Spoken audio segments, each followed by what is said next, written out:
Something triggers a pyroclastic flow about 10 times bigger than all that came before.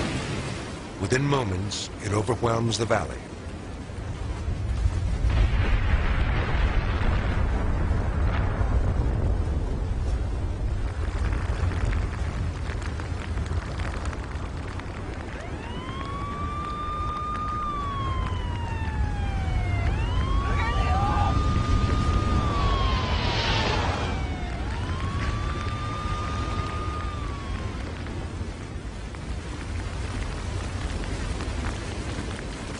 By the time a TV camera in the village records this scene, Maurice, Katya, and 41 others are dead.